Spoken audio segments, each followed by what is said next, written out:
back to another episode of Eat Puff Love. We are your host, Growler. and Vibes. And we are so excited to have you all here with us for another episode. Hey, little puffins, episode number 6. Episode number 6.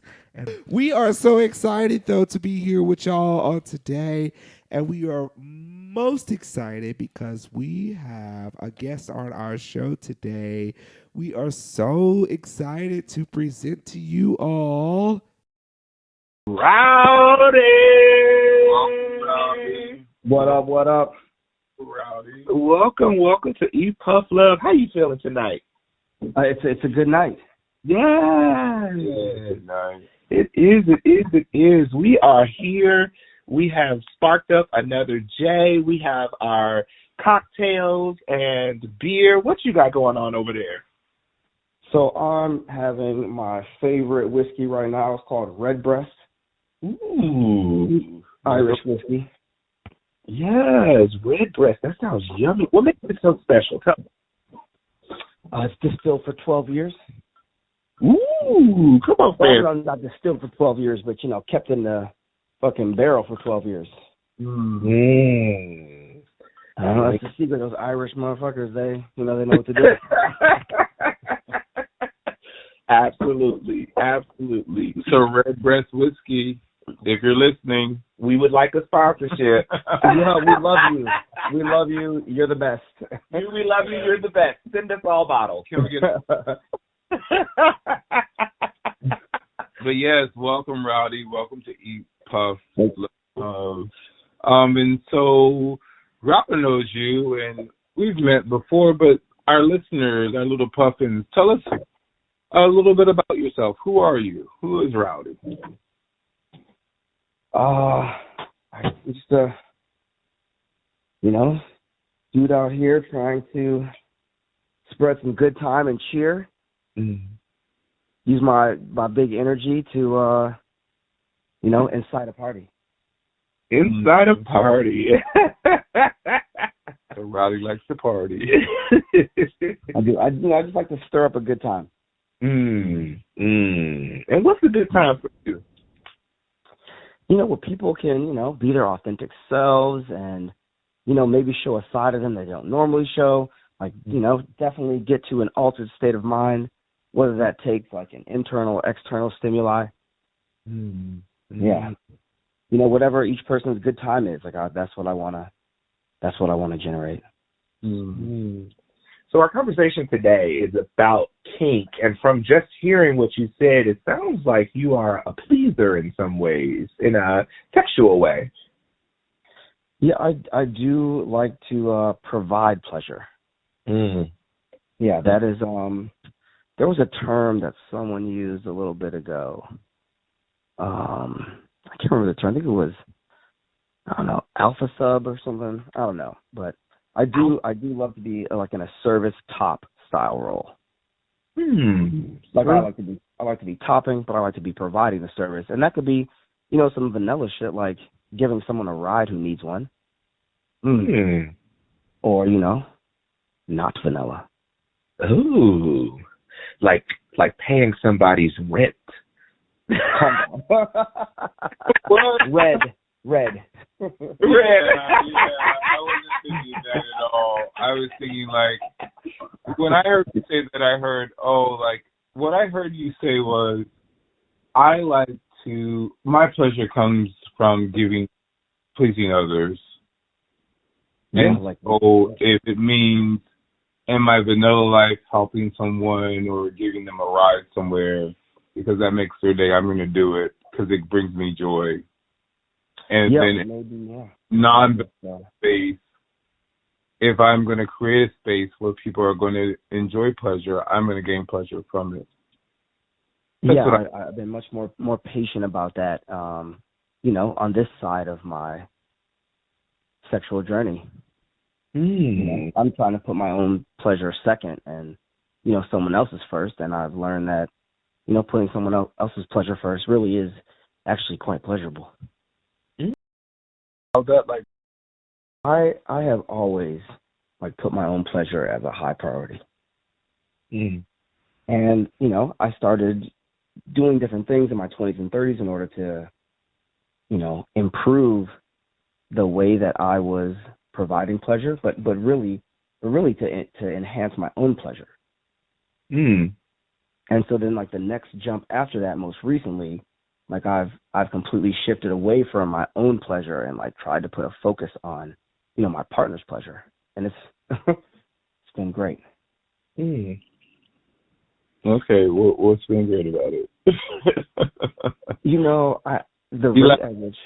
The rate at which men and women have orgasms, as we know, is very different. Mm. Yeah. Right? Like statistically speaking, it's much easier. For someone with a penis to catch a nut. Mm. And just by trying to put a focus on, and this reference is kind of gendered. You know what I mean? This is speaking specifically from a person with a penis to a person with a vagina. I don't want to demean any other persons out there, but when I really put a focus on like a woman's pleasure, it's magical. Sorry. Oh, no, go ahead. Yeah, and I guess I'm wondering, I want you to speak more about why is it magical? What about it is magical from your perspective? Getting someone's body to do something that feels good, that maybe like can't happen to their body all the time. Like even like I coach a spin class. Mm. Okay. And so like even pushing someone who like I can see in their body that they're trying to quit 30 minutes into the 45-minute class, and it's like I'm yelling at them, and we got the music going, and it's like they're pushing themselves through. Like I feel good that I helped them navigate through that. They made it, Mm. And so it's like if that's a spin workout or like an orgasm, those are both wins. So that's the alpha sub kind of thing in play, right? Like I'm driving you to do something that I know you don't want to do, but I'm also giving you this Thing that you really want. That you really want. Yeah. Yeah. Yep. Yeah, that makes sense. Mm.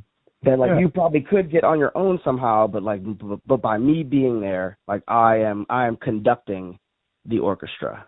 You said that as my kink journey has developed.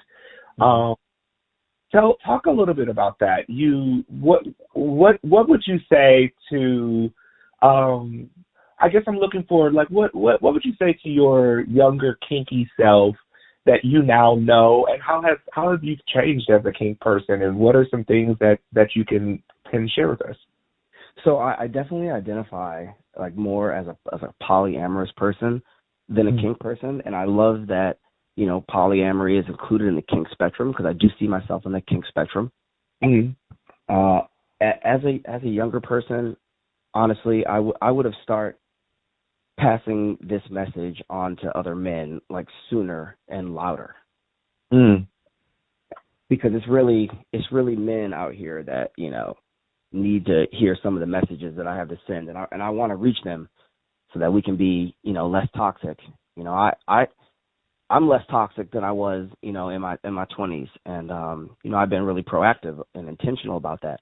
But yeah, I would start spreading the message faster and wider, and I would definitely have locked in a publisher by now. Encouraging people into polyamory. Not just into polyamory, but just like having healthier relationships. Yeah. And hey, I've been toxic before. It flares up. I learn from my mistakes. I'm not trying to make as if I'm non-toxic and trying to get everyone like me. But I am one to learn from my many mistakes. Yeah, I hear that because we all have our moments. Right? We just had this. Well, I just had this moment in a space where I said something thinking, I was being all like cool with the bros, and it offended someone in that moment, and how toxicity and patriarchy and all that kind of flares itself up from time to time, and you're not perfect. It happens.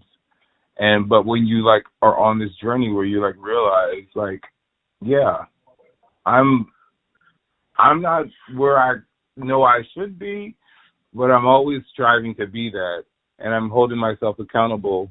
And when someone tells me that I've done something that maybe is not cool, is not okay, that I'm okay with hearing that feedback. Yeah, and you know, and it takes an emotionally intelligent and mature person to like be open to like not only receiving that feedback but even like seeking it. You know. Yeah. Yeah, I commend you on that. I love that. I love that. You ever heard someone say like, "Oh, like you're real self-aware"? Mhm. You know, yeah, I can be like a little bit critical of myself, but I'm always like, evaluating how I don't know, performed in a situation. Yeah. So you used the word polyamory. Will you define polyamory for our listeners? Sure. To the best of my knowledge and experience, it is the, capacity to love intimately, several or many or infinite people. And do these people know that you? I mean, like, what's happening? Are you just a creeper who likes to love a bunch? Former creeper, I guess. But it turns out that honesty is the best game out here, and that's the message I have for men. But yeah, honesty. Everyone knows about everyone and all of my movements, and I know about theirs, as for the most part. Right. Right? And the stakes are high out here. Yeah. How did you go ahead? I'm sorry. You go ahead. So I guess what I wanted to know is like, because we talked about how there are different levels of kink, and there are outshoots when you say polyamory, and I agree with you. It's probably part of that broader spectrum of kink, because for whatever reason we can get into another conversation. But I guess what I'm asking you is like, when did you have this understanding of yourself as being polyamorous? Did you have this knowledge before? What stopped you from exploring it, or maybe understanding it from the past until now? Like, I guess wonder what was the moment that was like, yes, this is how I see myself. This is how I want to be. Man, this is a great question, and it exposes me a little, but I'm not, I'm not gonna, sugarcoat it. So, I began dating when I was 15. I'm 41. And from, 15 until, 30, well, basically, might as well say, I was a cheater. Yeah. I never had one girlfriend at a time, ever. And it just was, to my detriment in the end. And through counseling and some therapy and, I learned to be honest with myself. And then once I was honest with myself about my needs and capacity, I was able to be honest with the people who, that impacted. Yeah. And so, since then, it just has been amazing. Yeah, I feel like we have a similar story. Yeah. Hit me. Yeah. Give me the trailer. You're trying to act like you're the genie of like, or the. Let me tell you something. What I feel like we have a very similar story. What I know about people. Let me tell you this. What I know about people. The name of this show is Eat Puff Love. Yeah. And what I know about people is that Puffins. I'm going to tell all the puffins out there that when you are around your people, you know. You just know. And you mentioned episode, Rowdy and I do know each other previously because we met in the kink community, and he was actually my first friend in the kink community in the part of the country, and we met at a play party. That was like our first meeting, and it was and I was like, yeah, these are my people right here. This is cool. These people are cool, and to be honest, I don't remember many of the people from that party, but I do remember Rowdy. I honestly, I feel so honored. Anytime someone reminds us that like I was the entry point, I just feel like a little bit unworthy. You've given so much, and I appreciate it. See, look at you. This is your alpha sub coming out again. Yeah, I guess I've been leaning into it, recently.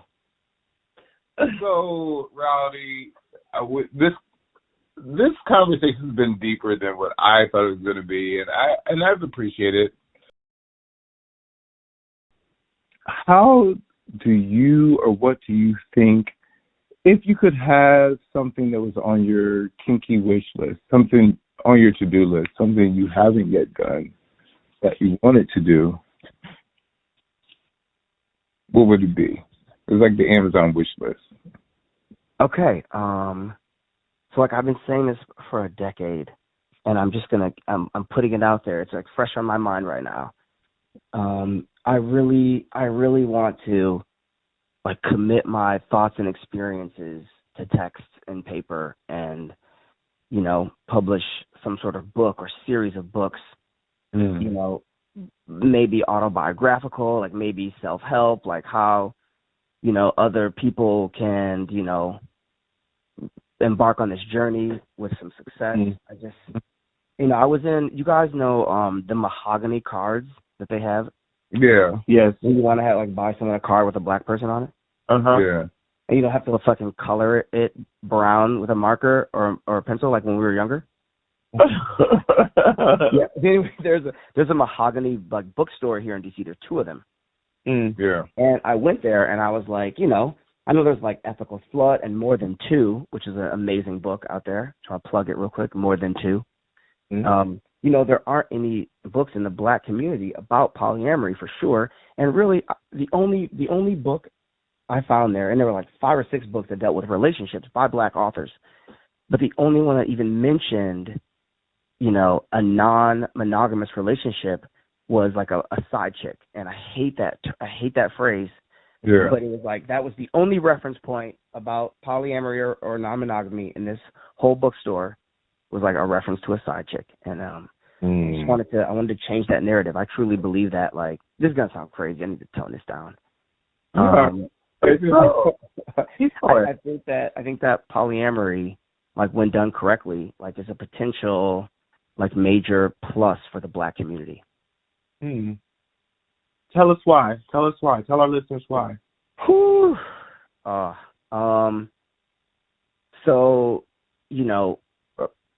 polyamory works in part like because people are making an intentional effort to do the things that you need in any relationship, like, build trust, have good communication, respect one another's boundaries, time, like other relationships. And it just, so much is built off of that it's like, like that type of person, if that type of person can carry several relationships and like build a community and be a model, for the, younger people, the next generation, that could be dope. I could see a dude who was doing it right, raising a family like we used to do, like with several wives. You don't have several successful wives and families and households if you're not. I shouldn't speak broadly, but it's possible that person could be living in a way that's respectful and trying to build the community, versus being on some like toxic one penis policy business. Yeah. One penis policy. That was a little ranty. I got a little ranty there. No, I get it, and it's a great conversation. And I think for me, I understand what you're saying is that how I was good. You said how being able to show Black and brown children who are the most oppressed in society and thus have had a lot of we have a lot of things that are thrown at us that in dealing within our own communities that maybe others don't so much, and how polyamory, working in relationships and being and communicating your feelings and how you're being would be helpful. And I think that's awesome, and I agree with that wholeheartedly. I'm like, wow, that's like an epiphany thing. Like, yeah, this will really be a thing. It like requires people to converse about like you said, the trust part. It's like, if your partner's like doesn't trust you, then it's not polyamory. Or like, I want you to be happy as much as I am happy. Mm-hmm. And that's something that polyamorous people are working on too, myself included. I want my partners to be able to, experience the wonder I'm experiencing, and I want to also feel good, when they're experiencing that. Yeah. Yeah. So currently, my partners, except for my wife, all have another partner right now, at least one other one, and that's the first. So, how many partners do you have? That's a difficult question to answer. Oh, okay. Like, are we counting like my Comet partners back in Michigan that I see, once every 2 or 3 years? Maybe. This is the cop. Yeah, like it depends on like a hierarchical partnership, or if it's not, it's about the definition. I finding there. Yeah, so I'm gonna say 3 to 5. Did we define it? Yeah, and the way that I define relationship is probably a little bit more broad than a lot of people define what a relationship is. Mm-hmm. Yeah, and then how does that exist within your partnerships or your relationship if you have a different definition than if it's not a shared definition? So I'd like to take that for a quick ride, okay? Mm-hmm. So the relationship that I have with each of my partners is different than my other partners. Like, for example, today, and I was like, let's open a space where we'll do a check-in. I'll tell you new stuff that's happened with me and other people, and you tell me new stuff that's happened with you and other people. Right. And so we both took the time to say, what we did with these people, what we experienced, and what it, how it felt, what it meant to us, and it was really dope. And I hope to continue to be in a space where we can freely talk about these things. These are this is difficult shit. Yeah. It's a lot of emotional work that I don't think a lot of people understand or realize, because you have to be very secure with yourself and in yourself, and be able to challenge yourself, and when things come up that are going against what you're trying to be or who you see yourself as being, working through all of that, and then you throw in on top of that other people. Yo, Vibes, I just want to go on record and say that there was once a time where I lost out on a really dope person, and part of the reason was I wasn't mature enough or ready to handle them bringing in someone new, and I don't want to lose out on someone dope because someone is enjoying the same thing I enjoy. Right. Yeah, so it's a game of improvement out here. I'm just constantly trying to be my best self. I love that. Because what's good for the goose should always be good for the gander. We say happy wife, happy life. Happy wife, happy life. Happy wife, happy life. Happy husband, happy life. Happy partner, happy life. Yes, you know, the all-inclusive wife. The all-inclusive wife.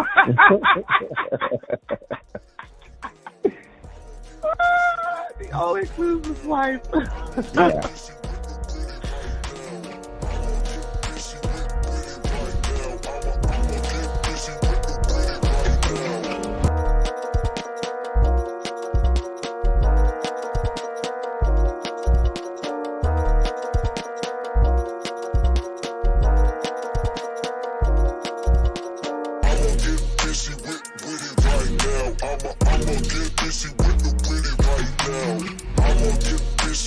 That we do at the end of our show is we do an eat, puff, love moment.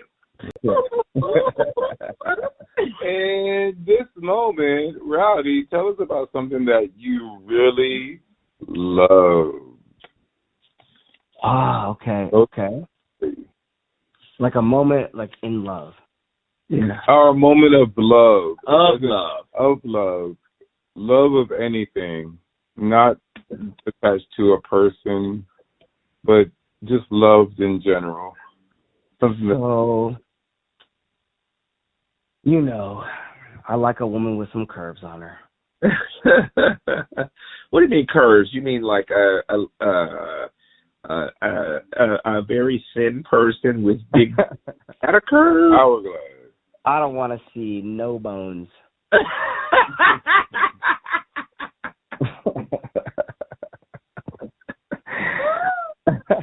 Is that brick?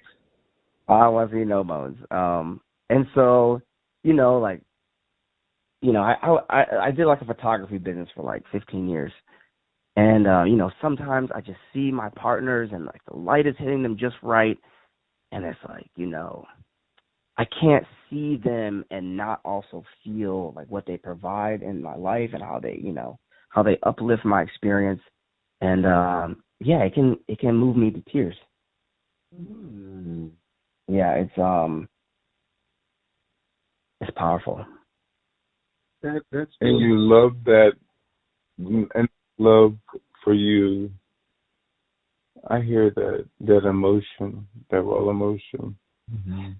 Yeah, I listened to the Bohemian Rhapsody movie on like a flight to Hawaii, or from Hawaii.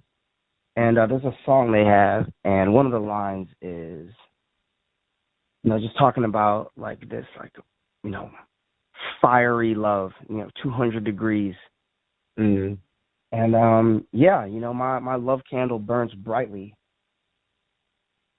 and it's nice. It's nice when it's you know, matched or reciprocated, Mm-hmm. and then that is a powerful feeling, which, you know, I get to feel like, you know, pretty often. That's cool.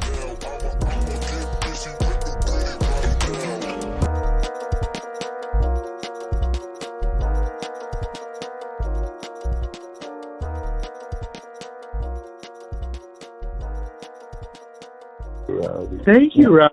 This was not as like rah-rah as I'm sorry, I'm all heavy. Why am I so heavy?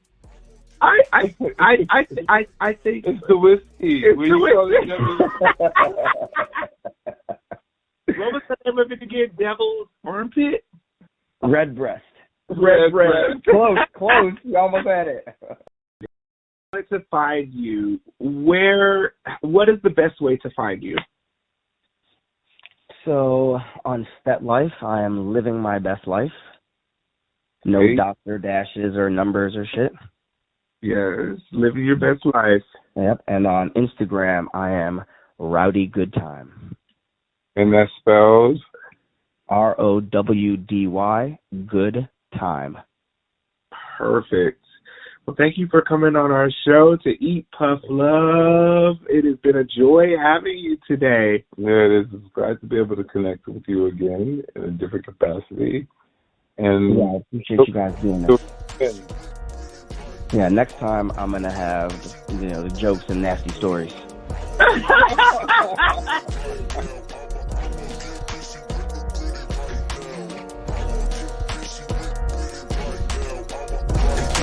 Join us by subscribing to wherever you listen to your favorite podcast, and remember to eat, puff, love.